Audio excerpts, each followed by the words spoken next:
கரூர் நில மோசடி வழக்கில் சிபிசிஐடி அலுவலகத்தில் கையெழுத்திட்டு வந்த நபர் மீது 5 பேர் கொண்ட மர்ம கும்பல் தாக்குதல் நடத்திய சிசிடிவி காட்சிகள் வெளியாகி அதிர்ச்சியை ஏற்படுத்தியுள்ளது.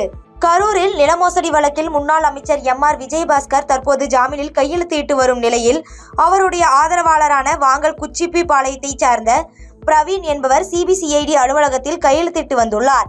இந்நிலையில் கையெழுத்து போட்டுவிட்டு ரெட்டிப்பாளையம் அருகே சென்றபொழுது காரில் வந்த மர்ம கும்பல் பிரவீனை சரமாரியாக தாக்கி முன்னாள் அமைச்சர் விஜயபாஸ்கரையும் உன்னையும் சும்மா விடமாட்டோம் என மிரட்டி கடுமையாக தாக்கியுள்ளனர். இந்நிலையில் தனியார் மருத்துவமனையில் சிகிச்சை பெற்று வரும் பிரவீன் கூறுகையில், இதற்கு முன் தன்னுடைய உறவினர் ஒருவர் ஆள் வைத்து தன்னை தாக்க எச்சரிக்கை விடுத்துள்ளதாகவும் இதுகுறித்து போலீசார் வழக்கு பதிவு செய்து தாக்குதல் நடத்தியவர்கள் மீது உரிய நடவடிக்கை எடுக்க வேண்டும் என கூறியுள்ளார். பாதகம் செய்பவரை கண்டால் நாம் பயங்கொள்ளலாகாது பாப்பா, மோதி மிதித்து விடு பாப்பா, அவர் முகத்தில் உமிழ்ந்து விடு பாப்பா.